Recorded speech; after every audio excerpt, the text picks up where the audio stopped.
All right, I'm live somewhere again. Somewhere in Internetville, USA.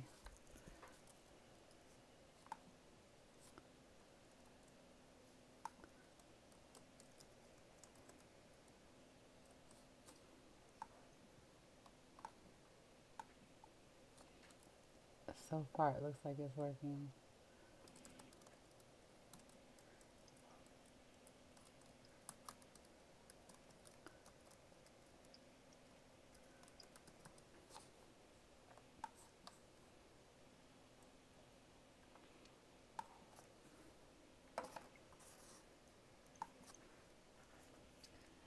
Okay, we might be live in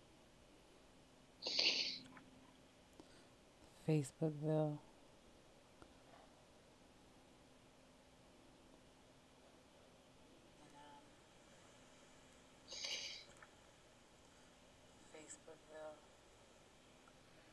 By George, it looks good. Let's see. I'm just waiting on one confirmation from you. I'm just waiting for me to say bye, George. By George, it looks good. Let's see. It's not too shabby, Fatima. The only problem here is I don't know why it's setting itself to private, but boom, I fixed it. Let's see. It's not too shabby, Fatima. The only problem here is I don't know why it's setting itself to private, but boom, I fixed it. Yeah, yeah, yeah.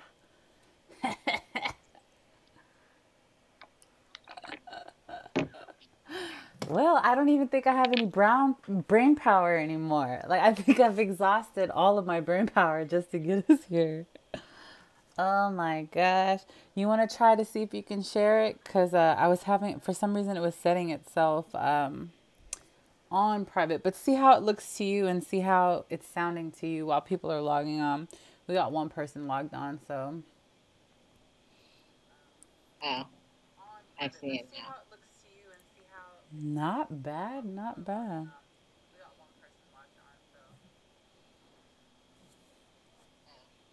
I see it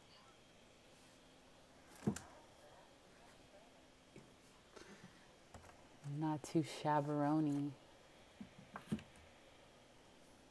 Did you get to share it? I'm doing it right now. Wait, can I even hear you? Make sure this is on silent. It is. Yeah, okay. Fatima, talk to me for a second. Yes, I am reposting this post right now. Oh, I couldn't hear you because you weren't turned up in my headphones. Got it. I'm just. You go ahead, take your time, cause I need a breather. Good lord. You did so much. You worked so hard to make this happen. Oh, my brain. We could have did it the easy way, but then I wouldn't have got to share beautiful footage that I wanted to share, and some not so beautiful footage as well. There's people that you met along the way, and then some heartbreaking footage as well. So why do I have this still going, and it's not on silent? There. Hi, Tristan. You ready to rock and roll? Sure. Hold on, I'm gonna wipe everything clean. Exhausted all my brain power. So I've been sitting here for about probably an hour and a half, 2 hours, probably an hour with you on the line and an hour before, trying to do some real basic stuff. And while I'm doing that, you're over in law school, right? In a whole Yeah. nother city doing what? Law school stuff. No, I'm not actually. I'm rewriting my experience. So I'm trying to, the next 7 days, get all like my experience down and make connections of the people that I met. So like connect them with each other and do all the connection things. So I'm actually like writing out my who, what, when, where, why. So I'm on St. Croix now, and then I'll talk about Puerto Rico, and I'll be done. So let's talk about some of the people we met. I'm about to show a picture of you and two other beautiful ladies. I'm not sure where you are in this picture, but maybe you can see it. It'll come up on your other screen in a second. But it's just a beautiful photo with some other ladies. I'm wondering if That's Yahweh and Diane. I'm pretty sure of it. I don't have to see it, but I'm pretty sure it's Yahweh and Diane. so tell me about who you met. Where'd you go? What'd you do? Oh, so I first on October 5th, which was some days ago. Mm-hmm. It'll be 2 weeks tomorrow. So 2 weeks ago, I went to St. Thomas first, and the plan was just to go to St. Thomas and St. Croix and then fly back Sunday, I believe. Sunday. I was supposed to fly back Sunday. It was supposed to be like a quick 4-day weekend kind of thing to just see what's going on in the islands. That didn't happen. Um, so I went to St. Thomas first. On Thursday, we were actually the first, the plane that I was on. And no, the day there wasn't planes that had come into St. Thomas that were civilian planes. So the first time that the planes were actually coming in were the planes, one of the planes that I was on. So that was interesting to be on a plane with like Red Cross and stuff, and then get to the island and realize that there wasn't any planes coming in before Thursday. The airport just opened up for everybody, and the airport in St. Thomas is in Charlotte, Amalie, I think. It's Amalia, and it's the capital, and it's on the water. So imagine like your plane flies in, and when it lands, the beginning of the landing strip is right on the water. So like you come off the water and then to the landing strip. So it means that airport's on the water. Airport was destroyed, and the hotels and everything was around it was destroyed. Wow. They got the airport up and running, pretty much just to get flights in and out, because people need to get in and out. But solar panels were destroyed, park was destroyed. They had limited access to power. I believe when I got there, they were running on a generator. I don't think that they were actually running on like real electricity. This is the airport. I haven't left the airport yet. And then when I left the airport, the woman that I hung out with was Georgianne. She went to my law school. So she graduated from Southern University Law Center, and she lives on the island. So she picked us up and kind of like drove us around. Not kind of like, she drove us around and showed us some of the islands. We went with supplies, so I was able to bring supplies over with me. At the time, Delta was allowing you to take 2 check bags without paying for it. So I bought, with donations and stuff, I bought the four suitcases and shoved tarps, mosquito nets. Hold on, I'm gonna show some of the footage of, some of the pictures. I'm showing a picture of a tarp right now. There's a bed, it's a mattress, uncovered mattress. Showing that tarp right now. That's someone's house. Yeah, this is someone's house right here. If it's a mattress, right? It's a mattress with a tarp around it. It'll start coming up on the other feed. Yeah. House. So that's so in St. Thomas. I dropped off supplies, and then the first day and then the second day I wanted to bring supplies out to the countryside who didn't have any. And on the way back from the countryside, I saw this blue house. This blue house had like Rastas chilling on the porch, and so, me and Rastas are cool. Everywhere I go, like me and Rastas are from where people are. Kindred spirits. Yeah. And so something was like, stop there on my way back with supplies, because I was coming out of the country to get supplies from the church, and I was gonna go get supplies from the church and then bring it back to the country. Mm-hmm. Ended up just splitting the supplies, and I dropped off supplies in Savannah, which is where this house is located. So the house that you saw, there's other photos too that we posted eventually, but that's someone's house. Mm-hmm. He that's where he stays. It's 4 walls usually in a room. 2 of those walls were blown out, and he's using 2 mattresses as walls. And it's been raining. And what the mattress that you saw was the mattress that he's sleeping on. And he has the mosquito net over, because the mosquitoes on the islands are all types of disrespectful. And there's a lot because of the storm. So it's been raining and it's humid. And then breeds mosquitoes. So mosquitoes are everywhere. Like, unless you have a mosquito zapper or some really, really good bug repellent or whatever, like mosquitoes are everywhere.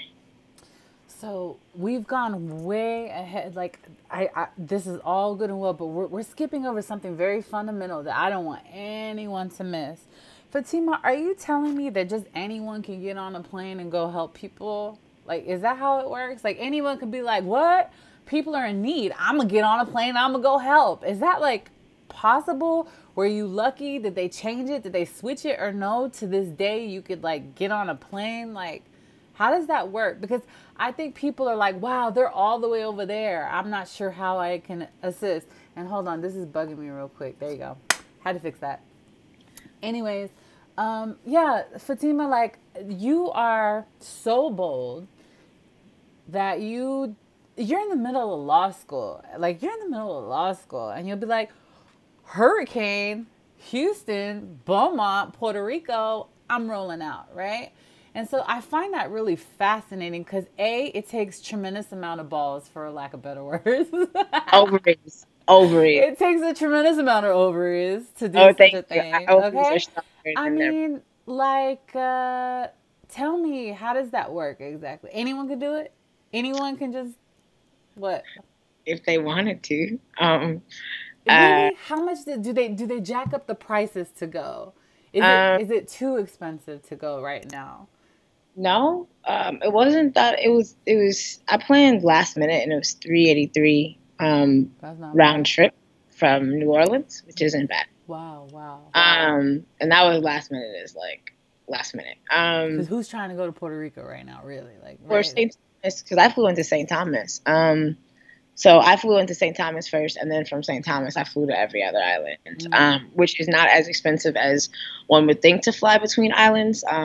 Way more expensive than like what I, have. I'm a student, but like Hi, for Johnny. people who have real jobs and drink Starbucks every day, like not drink Starbucks for 2 weeks and pretty much could have a plane ticket if you are buying one of those $5 drinks. So, it's not hard to get in. It's hard to maneuver though. Like it's definitely, if you're not connected to an organization or people, or you're not like Or the someone who, divine, right? yeah, yeah.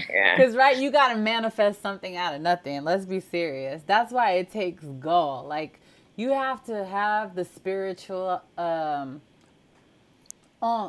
like, I don't even know the word. You got to have the spiritual gall. That was the right wording. Just put those two together to show up in another place with probably like $120. I'm just making up a number. I don't know how much you had in your pocket, but show up to a whole nother place that is across water with a certain amount of money and be like, I'm here, right? Like, that takes guts. So once you get there, you have to have connects, or no, you don't have to connects if you have that spiritual spidey senses to make connects. Like, Yeah, it's a little explain bit that process for you, and then explain it for the normal. Look at my. We're gonna need a screwdriver for this conversation. So explain that process for the normal man, and then explain that process for you. Like, explain that's for mere mortals,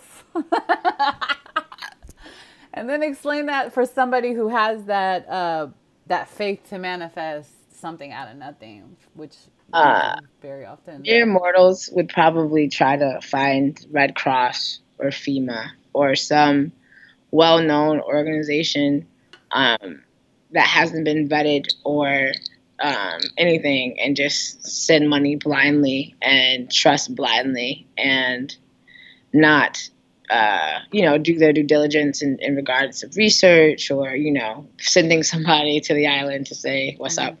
The difference between myself and others is I know what I know because I saw it. I can't ask anyone to give me or help me help others if I'm out here doing the same thing everybody else is doing. I'm speculating, and I hate speculation. I think maybe that's because I'm in law school too, but like I don't like people to speculate. Do your research. Get your own intel, figure out for yourself, and then create then have an actual real conclusion based off of information that you gathered. And a lot of times people aren't willing to go do the work. They'll take somebody else's word for it before they'll try to find out the next thing. And for me, most humans do that, right? Most humans are like, oh, well, Puerto Rico was hit. And I'm like, okay, but Puerto Rico isn't the only island out there, right? Like, how many other islands are there? And most people don't even have any idea that there's the Virgin Islands, which are U.S. territories, just like Puerto Rico is, and haven't, people have stopped at Puerto Rico and their conversation about what's happening. That always shows me the humanness, because I'm like, common sense, logic, the geography indicates that if one island got hit by one hurricane, and there's multiple islands within the vicinity of that one island, then logic dictates that that is not the only island that has been affected, but it is the only island that people hear about, whether that's in mass media. That's what everybody's talking about. Hell, I didn't even know about some of the other islands that were hit until I got to St. Thomas. And they're like, oh no. Why do they do that? Why did they Dominica got hit. Hmm? Why do they do that? Are they darker persuasion islands? Why do they do that? Yeah, all the islands, the Virgin Islands, are mostly 80% black islands. You don't hear too much noise about other islands. So you say like people who kind of don't have that ability to just find where they're supposed to be spiritually and discern where they're supposed to go, that they should seek out like Red Cross, blah blah blah blah, right? But this is what I want to say too, is and ask you about, is that it's funny because a lot of people would say we have a big trust issue. With leadership and giving money and stuff. There's a huge trust issue. And I think that stems from leaders being corrupt in the church, even in Muslim organizations. Like if you go to the Islamic Republic of Iran, the religious leaders there are known for jacking money. If you come here, wherever religious, the leadership, that you have people that are corrupt. And you have people that are really, really, really good too. But there's always a hard time giving money to, smaller organizations or leaders that are trying to do something, right? So and there's a hesitation. Well, I'm just going to give the Red Cross.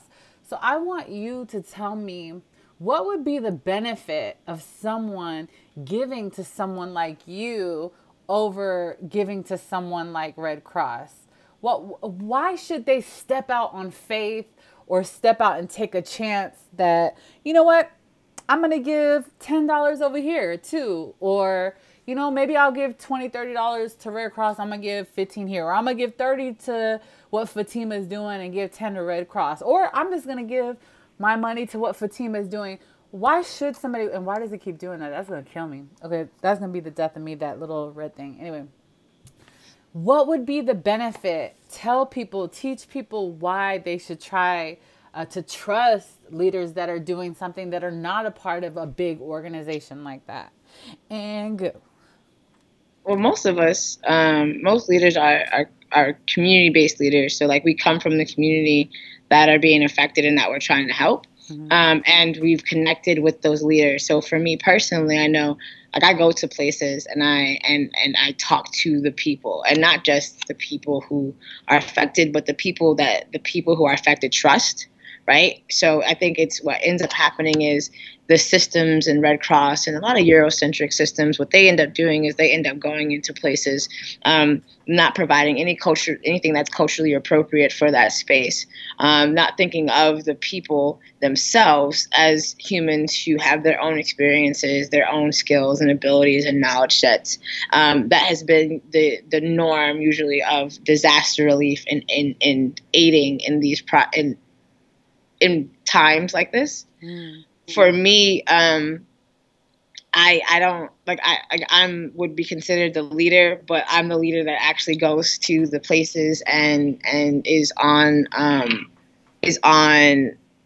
everyone else's schedule. Like I literally go live like the people who's been experiencing what they're experiencing. I can tell people about the experience based off of not just, oh, someone called and told me, but no, I was there. Like I experienced, maybe, I didn't experience the storm and living through the storm, absolutely not. But I definitely experience what it was like to live like that, Mm-hmm. and what it means to not have electricity or access to cold water. Or I've seen people like the rain and the fact that people have holes in their and their roofs, right? Like, so the Red Cross and all the other systems, most times their assessments aren't culturally appropriate. Oh my Um, gosh, that's where I was hoping you would. they don't even go into the neighborhoods to see what they need and how they need it. They don't come into those neighborhoods on a good day when they don't need help. So when you wrap around the fact that people actually need help, they tend not to go to these neighborhoods on an intentional basis. I'm not saying that they intentionally forget, but there's no intention or mindfulness to make sure that they are literally going to assess the needs of the people who have already been at the systemic bottom. And I do, like, the rich and all the people who have money and things. Yeah, they're struggling, but they're not struggling like the people who have been working in the hotel systems, and they're not struggling like the people who've been laid off because no one has money anymore because no one has electricity, right? So, like, there's levels to it, and the level that I'm on is making sure everybody gets good. Like, everybody has access to supplies and things. And so what I do is I literally go, I see, I ask, I connect, and I build with the people who build with their people and their communities, and so that things could get to them too, which makes me different because I don't get paid to do any of this. Most people at the other organizations, they're paid, so like this is their job, so they have rules, and if the issues that their job supposedly fix go away, then they don't have a job anymore. I don't want to have this job. Like, I don't want to be in the business of creating culturally appropriate resources for, natural disasters forever. Nah, I want it to be able to be like all the resources that are provided are assessed and based off of the cultural norm of the area in which was affected, period. And they're the people that get to lead the restoration to their own communities. And they're the ones that should be getting paid to do that, not people who don't come from the place, have never seen the place, and don't know, like, you like come into your house and somebody acting like they know where everything is and they have no idea. Like, you've never been here before, but yet you just walk around the house like you know where everything is and I've never shown you. That's usually what disaster relief is people coming into people's houses telling them all the things. Or, perfect example, the food that they're giving people are dying and getting sick from it because island people don't eat that type of food. So What, because bologna? no, Vienna sausages, Cheetos, yeah, Nobody should be eating that. Nobody should be that's what eating they send them. Cheetos and Vienna sausages. That's what Cheetos they actually have something very, very specific in it that's not healthy. Yeah, that's what they're getting. Cheetos, they're getting things that say, made with genetic engineering on the back on their packages. So you have people who have only been eating things that grow from their island, to now eating things that people have to send them, and it's killing them. And then, or making them so sick that they can't even, like, how do you do work if you can't even be nourished? Like, how do you work to be better? There's a lot. I met people who are fortunate to never have to eat the MRE, but then I go to another part of town, or heck, just walk down the street, and then some people had to have the MRE. It's kind of ridiculous. Like, people are shipping in tuna and stuff when they live on an island. So, like, fish is abundant. They don't need fish. Like, they don't need, like, that stuff. They lost their crops. So, people need real food. Like, I got back here. I'm not gonna lie to you. The thing that I wanted so bad, was a cucumber. All I wanted to do was bite into a cucumber.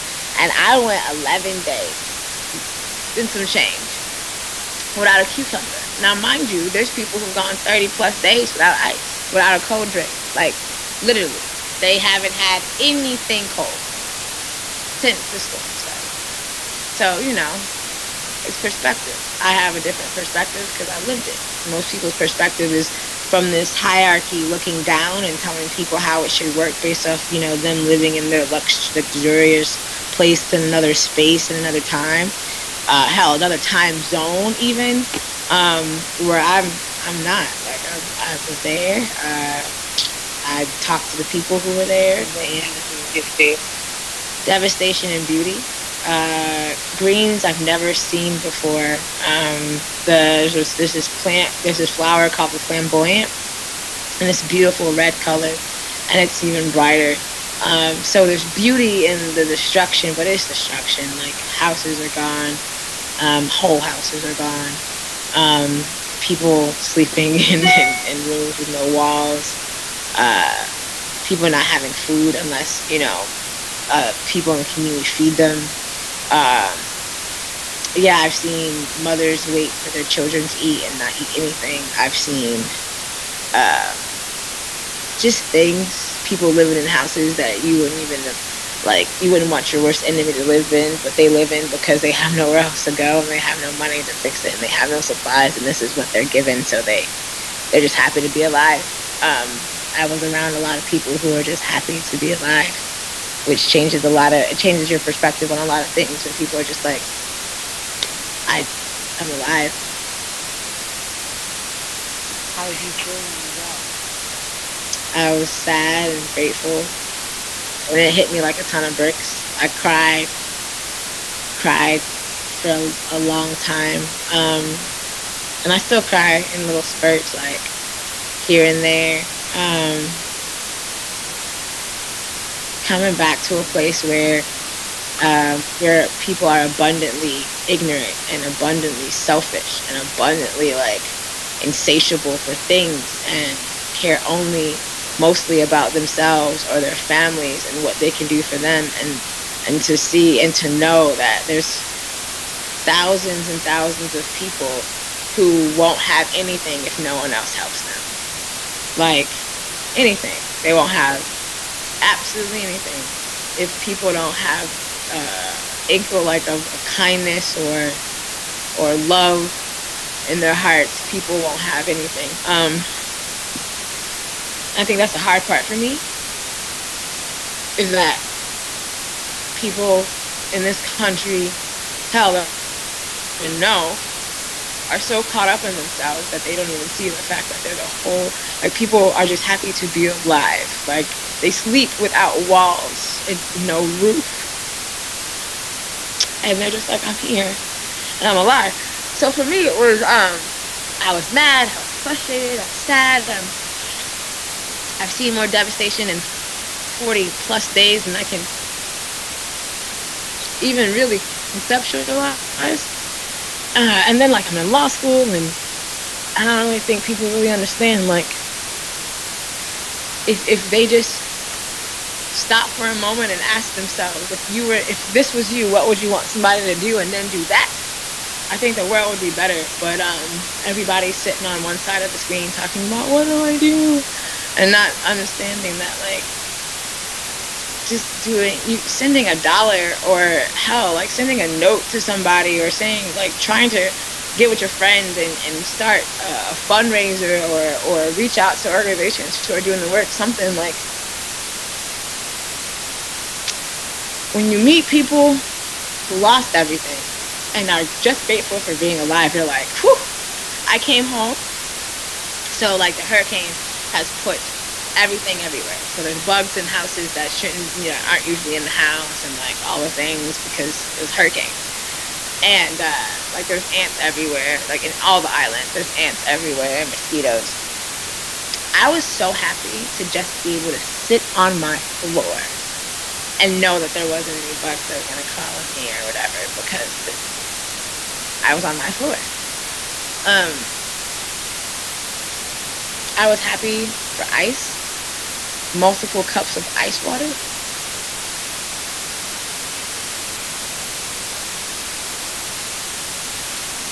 People haven't even had ice water.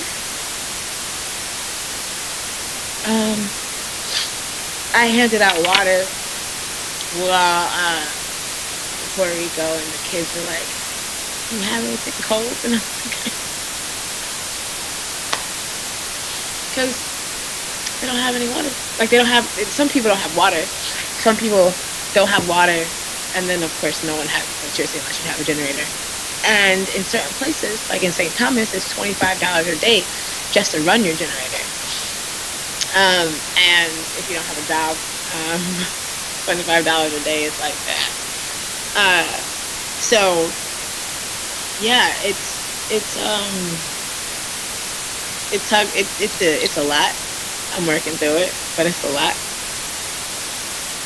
So what can I do? What's the plan? What's the Plan is to build a team. I need a team of people to help me because I can't do this by myself. A team of people who are willing to aid me in like creating other teams, working with different organizations to collaborate to get supplies in.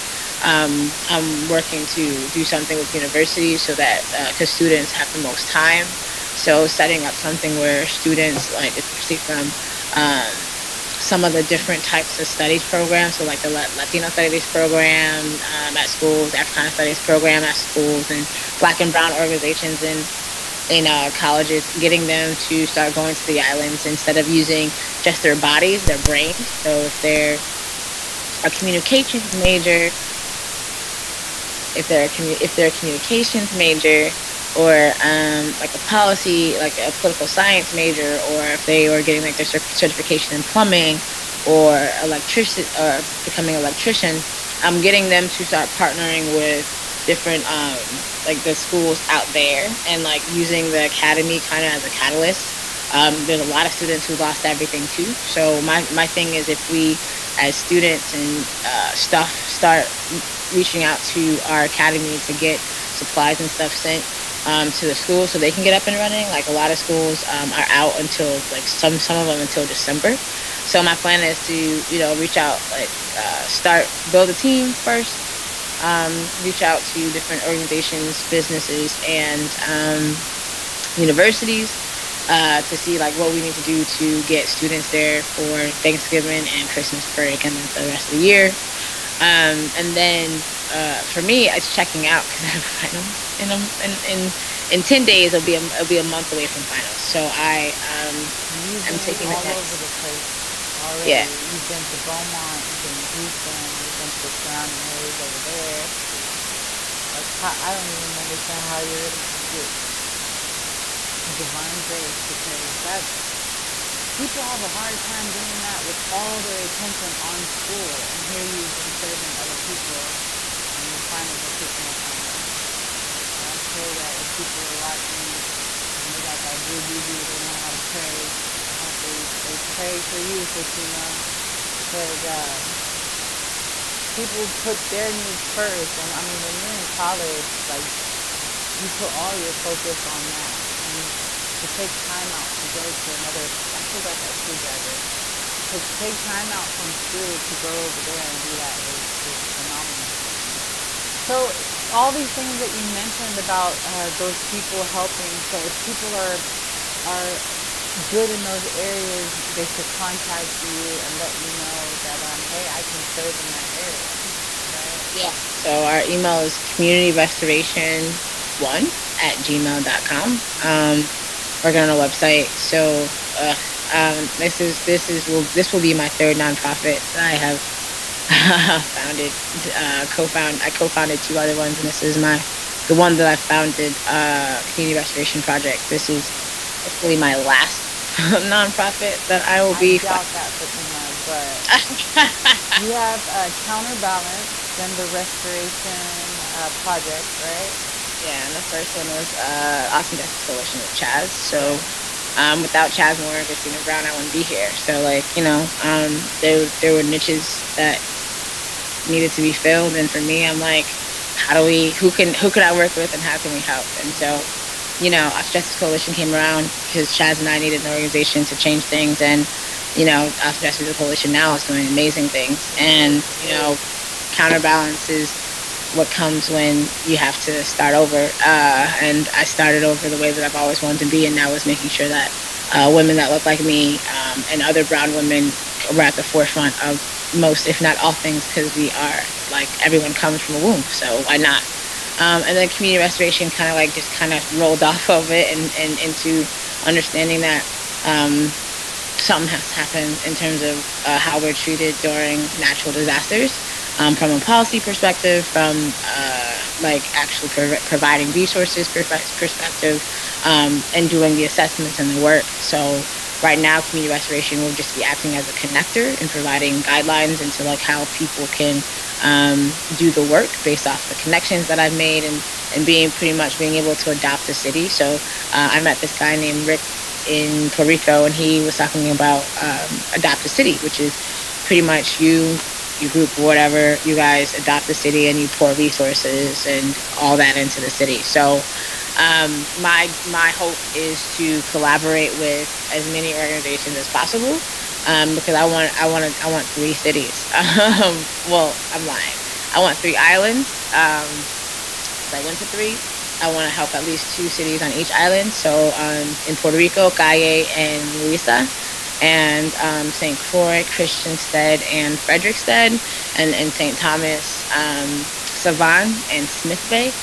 Uh, I have could make connections all over in those two areas, and they're big enough towns that um, with enough people that if I collaborated with, let's say, seven organizations for each island, there was like 21 of organizations of us, then I'm pretty sure we could provide all the things, because there'd be seven organizations that could provide all the things. So yeah, that's like the next kind of rollout thing for me is being able to have something that literally is an alternative, and not an alternative saying the Red Cross can't be ever around to aid because they have access to all the things. We're just saying they're not the forefront or the only way to go in helping people who need help. So I have another question. All my brain power is starting this interview up. Um, what is the media not telling you? What are certain things that you're like, wow, they don't say anything about this, or I wish that they did say something about this, or what is Uh, what? I I know we wish we touched base on that they don't cover these other islands as much as they say Puerto Rico, Puerto Rico. Is there anything else you can think of? the food. I think that people aren't really talking about how food is affecting people. The fact that, like I said, you have people who are accustomed to eating natural everything, and now they're eating preservatives and genetically engineered food. I think the biggest thing is also, like, you're not hearing um, the decline in resources. The fact that, like, there isn't resources getting to all the people, and FEMA and all them, because they were able to get into the island late, they're actually reaching out to local nonprofits and asking them to help feed their the people that they're supposed to be feeding. So, like, FEMA and Red Cross are there, but they're not doing their jobs. Like, they're asking community organizations to aid them do the jobs that they were supposed to originally do. Um, you're not really hearing, like, the so for I didn't know that people from the United States were coming into St. Thomas and renting out apartments. They're renting out apartments because they're going to be staying there to do the work on the island. So, like, their businesses kind of will, like, pay them to stay there as they help rebuild the wiring, which doesn't make sense to me or anyone, because there's people who were doing the wiring and stuff before, the storm came. So why wouldn't those people be a part of the process in revamping the wiring of the town and cities? So people really don't know that people are being displaced in a even worse way than Katrina, because this is island living, right? So, like, everybody wants to live on an island, which means that you're going to have a lot of people who are going there to work and may end up staying, which means that the people who left because they had nowhere else to go and they're coming back to rebuild won't have any place to stay, which is what I was hearing when I was there from the locals. The fact that, like, Wow. people, yeah, right. And And so, there's the like, people who try to go and profit off the land, like try to look at this. Well, hello. Glad you could join us, Miss Kitty. They might be trying to go over there and buy property, right? not trying, it's a thing. So we're working with lawyers, property and contractual lawyers, to make sure that people's land isn't like lost. Doing just trying to make sure that there's all those things are taken care of too, because it's gonna get bad. It's gonna get really bad. And so what I'm proposing is trying to limit the amount of people who are staying there for more than 90 days, um, and having it where people in the community are trained to do the work and then are provided certification to do the work, and so that they can do the work, and then they can manage other volunteers who want to come in to help them, but the volunteers are managed by people on the island who are able and capable and have the knowledge and skills and abilities to do the work themselves. But it would just be better if there were more hands, right? So for me, it's being able to create an infrastructure where the locals are the bosses. They're the ones that say, like, this is the role. And if you're coming to volunteer, you're coming to help them to fill the tasks of their role, and not it be the other way around. Makes a lot of sense. Well, I admire the work that you're doing, and I get to see the aftermath, and I don't know. I don't think people really get it, and that's why I do it. It's because I just don't think that people really get it, and I want to give them an opportunity to try to get it. Like I want them to try to get it. Like it's not you don't who you know who else do you know? It's like, oh, it's a natural disaster. I'm on my way. Who do you know? Like, who do you know that not? No, I'm not saying sign up with Red Cross. No, that I know maybe a few who do, and not very many actually. But who says on my own accord I'm going to go and assess the situation? And like you said, it's imperative because you can go where other people cannot go, or are too afraid to go. Let's be serious. Most people are afraid to go into a community that doesn't look like them, and a lot of people don't want people to come into the community that doesn't look like them, right? So how much more vital is it for us to send people to go who can find out what is culturally appropriate, what are the true needs, um, as opposed to the sausage and Which Cheetos. is, yeah, between fries and Cheetos. I think we don't, I think one of the biggest problems in humanity is that we lie. And what I mean by that is we don't want to acknowledge what exists, because we say that it's obvious, right? So why state the obvious? We don't want to state the obvious, and to me, not stating the obvious is lying.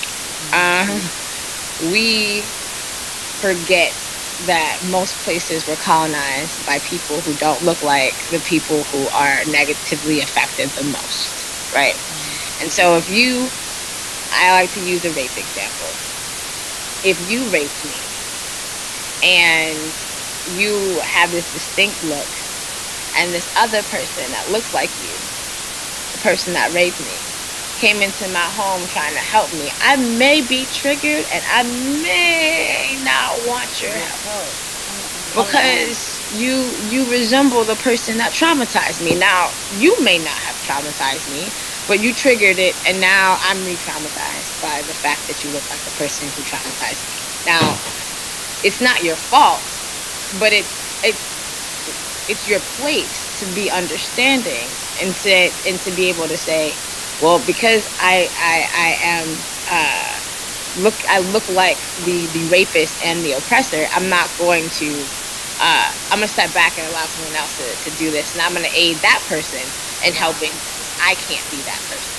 Instead of people doing that, they try to make it seem like things aren't what they are in regards to why people of African descent or Black or indigenous descent don't trust people of Eurocentric descent, and not understanding that there's a viable reason for the trust not to be there.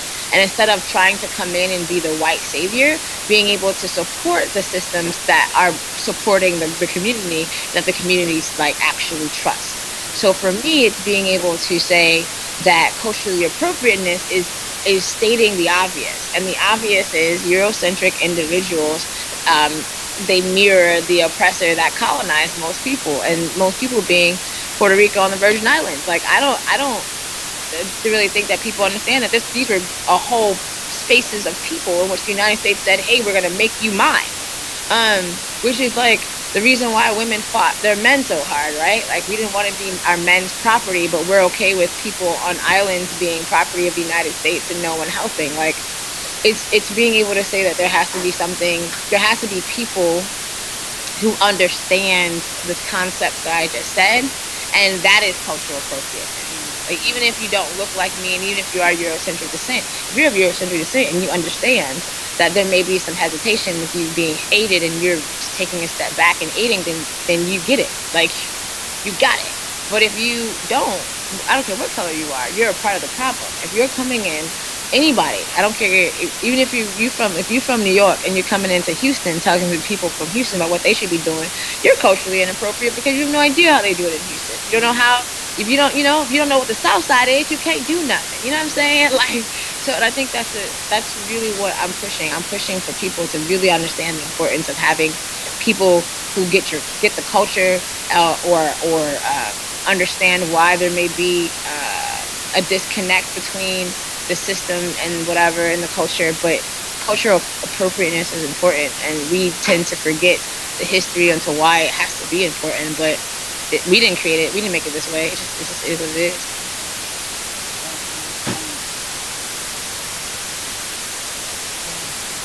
I'm cleaning up my last screen because I'm hitting with the something of me being grateful. What in the world? Well, my dear, is there any other finishing thoughts that you want to touch on before we close out? um I hope people are grateful. I want people to remember that the president is a gift, and that it should be honored as such. You don't know when you could be sucked out of a house or lose everything. Um, and it's just important that we really be mindful as humans. All of the storms and the fires and the people getting killed and people dying. It's like people want you to lose hope. Like it's like the world almost wants you to say stop, but that's not true. Like being on the islands, it was the most hope that I've ever seen. Seeing people lose absolutely everything and them coming together to help each other, in order to help themselves is not just humanity, but it's a thing. It's you should do unto others as you would have someone do unto you. And if you were in this position, I said this in Harvey, I say it every time something like this happens. I don't do this because, I want anything more than, if it was me, I want somebody to show up like this for me. Like if I had lost everything, if I had nothing at all, and I would want someone to get on a plane and just be like, how can I help? Do Like, unto others help as me. So I yes. just do that, and I ask people.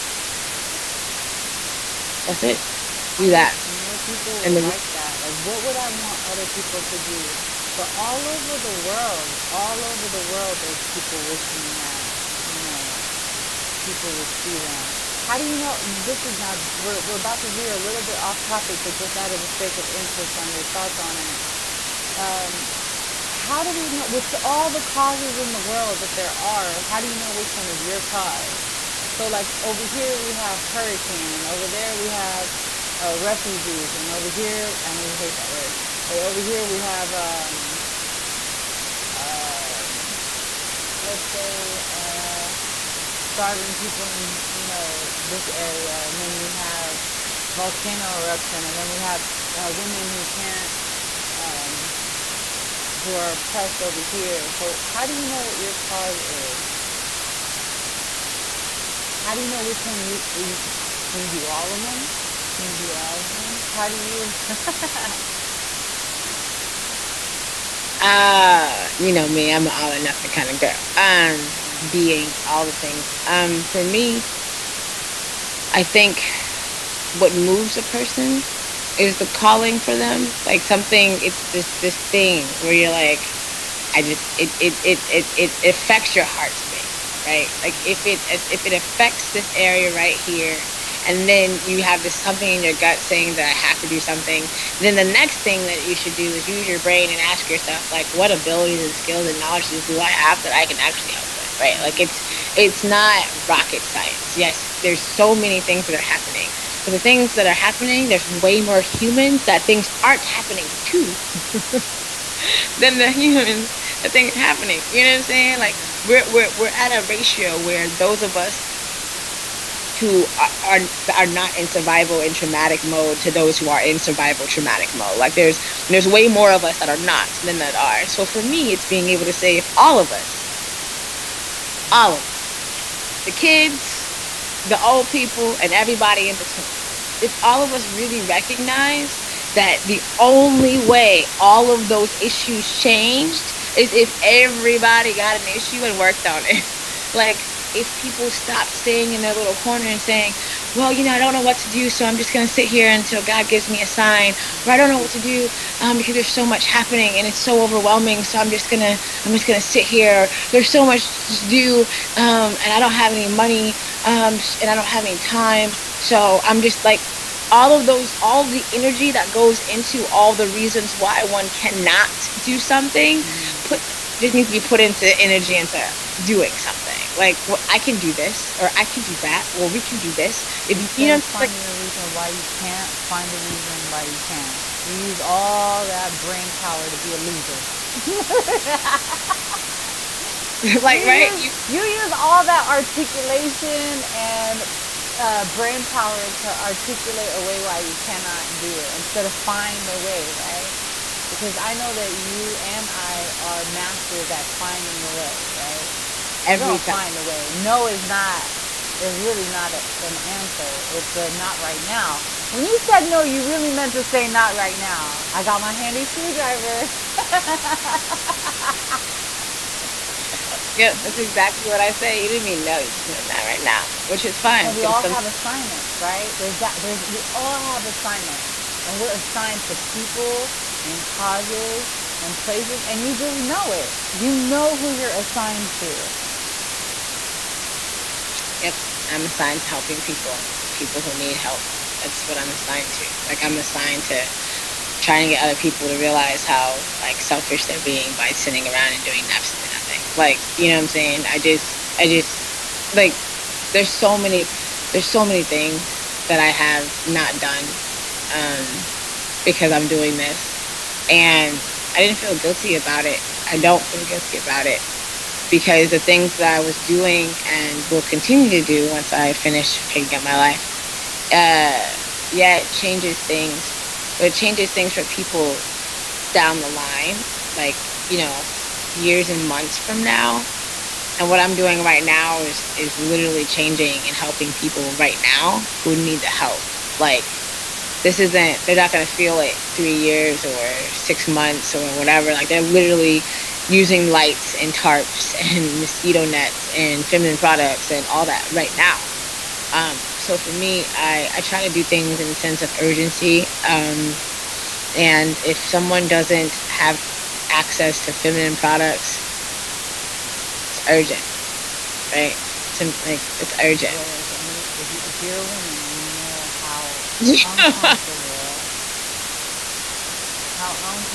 and unpleasant that can get. And all the resources you have to use, because let's be real, you don't have a washing machine, because you don't have electricity and you don't have water. So that means that even if you found an alternative to the feminine products you don't have, the work that has to be done to clean all the things, because you don't have water and you don't have electricity. So, like, that's what I'm saying. You know what I mean? If I'm gonna put into perspective the things that matter, like I said this weeks ago, if people drop their stuff, just chill for a moment on things that do not actually affect a human life within the next 24 hours, till the next hour, and they gave 72 hours to figuring out how to get the people the things that they needed, and got the people the things they needed, things could change. But everybody's so caught up in their worlds, and they're saying, well, next week or next month I can do whatever. And I'm sitting here saying, like, I know somebody right now, who has nothing. You know what I mean? So my my perspective is just so much different now. Like, I can do anything because I went to 3 islands barefoot and I walked them and after a hurricane. And so you can't tell me anything. So Weren't for you me, afraid of doing some kind of something with it? You just ain't afraid. You're just not afraid. How I'm do you not, not? How do you never step on nothing detrimental? I don't know if it's detrimental. I stepped on plenty of things. You have stepped on stuff that were like serious business. Oh I heck no. glass and shit. Homie, I lose my mind when I step on regular, good old fashioned like this ground. Yeah, yeah. I was in the streets. Like my feet hurt so bad. Like my feet ended up hurting. I think it's just because of all the pain I felt. And I don't even know if it was like the pain of walking. I just feel like all the pain that I was literally able to feel manifested in my feet hurting.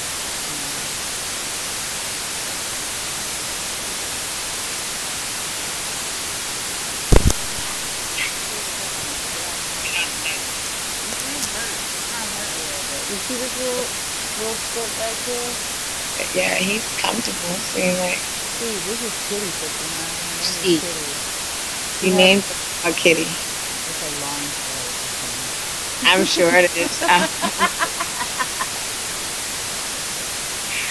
well, I'll find out later. we have these conversations after we, do different, um, what is it? I don't want to say, what is it, pursuits or um, different excursions or things like that. And so it's so awesome that we get to share some of our conversations with other people to hear, and it's not just us. Because me and you would have this conversation and never leave. Like we're gonna talk. I want to know what happened, how you feeling, what are you experiencing, and so other people get an opportunity to hear it too. So I hope that people that think that they can help you contact you and just ask if they can assist you in any kind of way. And there's, we're not just on Facebook right now. We're on Periscope and we're on some other avenues too. So if there's people watching and y'all got money, you got money, please put us up and find out how you can assist us because we're down for the cause. We mean it. We mean it. We're for real. We play for keeps. Like we're for serious. And so yeah, and finances help. Let's be realistic. We got the relational skills and the healing power, but at the end of the day, we need that monetary is very helpful. Monetary, we'll make it happen anyway with the relationship status, but it is even through the relationships that we're building through talking to people we don't even know that some of these blessings will manifest themselves. So please reach out to any of us and let us know how you can assist. All right, get back to your studies, my friend. I will. And I'm going to part. Love it. Make sure you go back and you watch my parting scenery. Okay? Okay? I love you. Love you too. Bye. Yeah.